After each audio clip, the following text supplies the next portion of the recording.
मैं आपको बाखबर कर रहा हूं, वो तूफान आने से पहले हमको तैयारी कर लेना चाहिए। याद रखो मेरी इस बात को, अगर आपका नाम वोटर लिस्ट से निकल गया तो मोदी को सबसे ज्यादा खुशी होगी।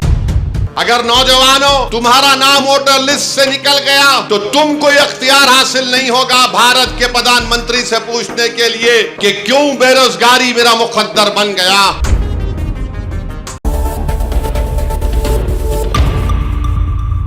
बिहार असेंबली इंतखाबात से कब्ल रियासत में वोटर लिस्ट की जांच का अमल जारी है और इस सिलसिले में सियासी हलचल भी तेज हो गई है। रियासत में वोटर लिस्ट वेरिफिकेशन के अमल को लेकर मुख्तलिफ सियासी जमातों ने इंतखाबी कमीशन पर तशवीश का इजहार किया है। राष्ट्रीय जनता दल के रुकने पार्लिमान मनोज झा की जानिब से सुप्रीम कोर्ट में इस कार्रवाई के खिलाफ एक दरख्वास्त भी दायर की गई है।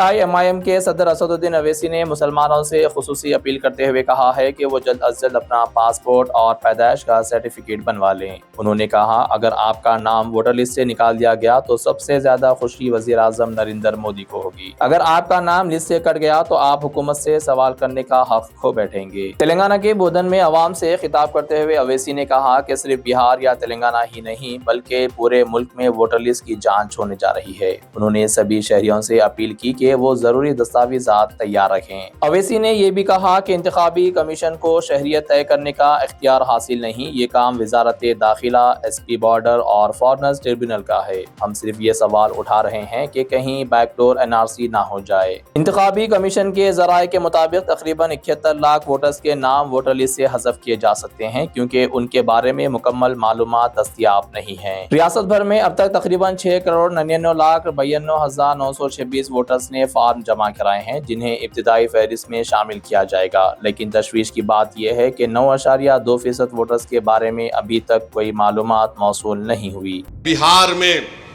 जो इलेक्शन कमीशन की जानिब से इंटेंसिव रिवीजन के नाम पर जो वोटर लिस्ट अब बनाई जा रही है, मैं तेलंगाना के आप तमाम लोगों से, ख़ास तौर से भारत के गरीबों से, चाहे वो किसी मज़हब से उनका ताल्लुक़ हो, ख़ास तौर से मुसलमानों से, दलितों से, आदिवासियों से ये कह रहा हूं कि आप तैयार हो जाइए।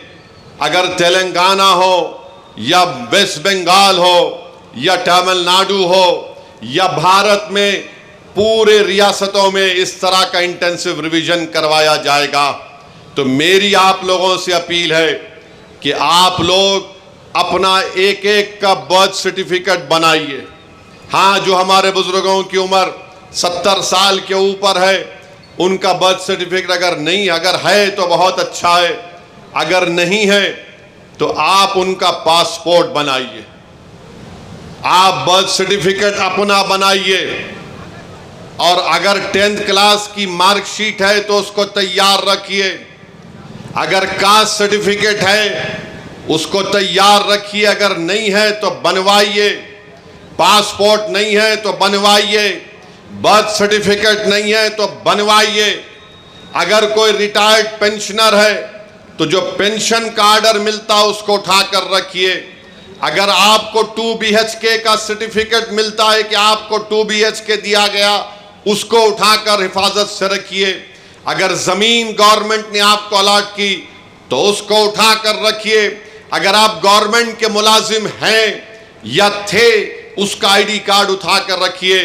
क्योंकि याद रखिए मेरी इस बात को कि अब जब इंटेंसिव रिवीजन हो रहा है तो इलेक्शन कमीशन ने जो हिदायतें BLOs को दी हैं बिहार में, उसमें यह कहा गया कि अगर इलियास साहब के घर पर कोई 3 मरतबा BLO चला जाएगा और 3 मरतबा किसी जायज वजह से इलियास साहब अपने घर पर मुकीम नहीं होंगे तो BLO उसकी इत्तला ERO को और AERO को देगा और ये AERO और ERO को इख्तियार हासिल है कि वो 1955 के सिटीजनशिप एक्ट के तहत उन तमाम ओहदेदारों को इत्तला देना के लिए साहब शायद भारत के नागरिक नहीं है, तो ये सिटीजनशिप का मसला पैदा हो जाएगा। तेलंगाना में भी इंटेंसिव रिवीजन होगा, बल्कि पूरे मुल्क में होगा। मैं आज यहां बोधन की सरजमीन से खड़े होकर उन तमाम भारत के गरीबों को कह रहा हूं, उन दलितों को, आदिवासियों को और मुसलमानों को कह रहा हूं कि आपको नंबर 1 अपना बर्थ सर्टिफिकेट बनाना है। 10th क्लास अगर किसी ने किया तो मार्कशीट तैयार रखना है। कास्ट सर्टिफिकेट है तो तैयार रखिए, और अगर आप उस कास्ट में आते हैं उसका सर्टिफिकेट निकलवाइए। आपके पास अगर गवर्नमेंट की स्कीम का दिया हुआ 2 BHK का सर्टिफिकेट है तो उसको उठाकर रखिए। ये इसलिए कह रहा हूं कि 10 डॉक्यूमेंट की बात जो इलेक्शन कमीशन ने बिहार में की वो यही 10 डॉक्यूमेंट हैं। हमने सुप्रीम कोर्ट को अख्तरुल ईमान मंजलिस की तरफ से गए तो सुप्रीम कोर्ट ने अपने इंटरिम ऑर्डर में कहा कि प्राइमा फेसी हम इलेक्शन कमीशन से कहते हैं कि आधार कार्ड को भी, जो इलेक्शन कमीशन का वोट डालने का एपिक कार्ड होता है, राशन कार्ड को भी वो कंसीडर करे।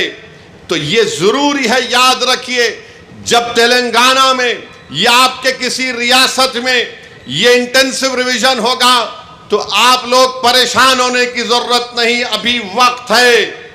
पासपोर्ट बना सकते, दबा के पासपोर्ट बनाओ। बर्थ सर्टिफिकेट नहीं है तो बर्थ सर्टिफिकेट बनाओ। कास्ट सर्टिफिकेट है या नहीं है, आप आते हैं उस कास्ट में तो उस कास्ट सर्टिफिकेट को बना के रखो। याद रखो मेरी इस बात को, अगर आपका नाम वोटर लिस्ट से निकल गया तो मोदी को सबसे ज्यादा खुशी होगी। क्यों खुशी होगी? क्यों खुशी होगी बताता हूं मैं आपको। आपका नाम जब तक वोटर लिस्ट में रहा, जैसा हम अब मोदी से सवाल कर रहे हैं, बताओ गरीब गरीब क्यों होते जा रहा है और दौलतमंद क्यों हो रहा है, तो मोदी ये नहीं चाहते कि कोई उनसे सवाल करे। अगर नौजवानों तुम्हारा नाम वोटर लिस्ट से निकल गया तो तुमको यह अख्तियार हासिल नहीं होगा भारत के प्रधानमंत्री से पूछने के लिए कि क्यों बेरोजगारी मेरा मुकद्दर बन गया। और जिस तरीके से बार बार यह कहा जा रहा है कि फुला इलाके में बांग्लादेशी है, फुला इलाके में रोहिंग्या म्यांमार के लोग हैं, फुला इलाकों में नेपाली लोग आके बस गए, ये सब तैयारियां की जा रही हैं। मैं आपको जिम्मेदारी से बाखबर कर रहा हूं। ये जज्बात में लाने के लिए, यह डराने के लिए नहीं कह रहा हूं। ऑन रिकॉर्ड कह दिया गया कि पूरे भारत में इंटेंसिव रिवीजन होगा, और तेलंगाना में जो लास्ट इंटेंसिव रिवीजन हुआ था, मेरे ख्याल से अगर मेरा हाफिजा सही है तो 2007 में या फिर 2002 में हुआ था। मगर ये चीज की तैयारी करके रखिए। मैं भी रशादी साहब से बात कर रहा था कि हमको अनकरीब में तेलंगाना में एक हमारे सदर साहब की मौजूदगी में, उनकी क़यादत में एक मीटिंग करके हम तमाम तंजीमों के जिम्मेदारों को बुलाकर हम उनसे अपील करें, बल्कि हर जुमे के खुतबे से पहले जो लोग मस्जिदों में वाज करते हैं या बयान देते हैं, मेरी आपसे भी अपील है कि आप लोगों को बाखबर करिए। ये साजिशें की जा रही हैं। कल तुम्हारा नाम वोटर लिस्ट से निकल गया तो वोट डालना तो दूर की बात, कोई आकर तुमसे कहेगा कि अपनी शहरियत साबित करो। फॉरेनर्स ट्रिब्यूनल को भिजा दिया जाएगा, उसका भी एक प्रोसीजर है। पहले एसपी बॉर्डर को बोला जाएगा, एसपी बॉर्डर लेटर लिखेगा मिनिस्ट्री होम अफेयर्स को, वहां पर 3 ऑफिसर के दस्तखत के बाद आपका मुकदमा चलेगा। यानी आप अपने रोजगार से महरूम। सबसे ज्यादा बड़ी चीज यह है कि आप अपनी इज्जत से महरूम हो जाएंगे। लोग आपको उंगली उठाकर बोलेंगे अरे इसका नाम वोटर लिस्ट से निकल गया, यह भारत का शहरी नहीं है। इसीलिए आप याद रखो, अभी से मैंने जो बात कही उस पर अमल करने की कोशिश करिए। मेरे दुश्मन बहुत हैं, मुझसे इख्तलाफ करने वालों की भी तादाद बहुत ज्यादा है, क्योंकि भारत के अगर कोई लैला है तो उसका नाम असदुद्दीन ओवैसी है। मुझसे बहुत चाहने वाले हैं, मगर उसकी परवाह मत करो। मैं तुमको बाखबर कर रहा हूं, मैं आपको बाखबर कर रहा हूं।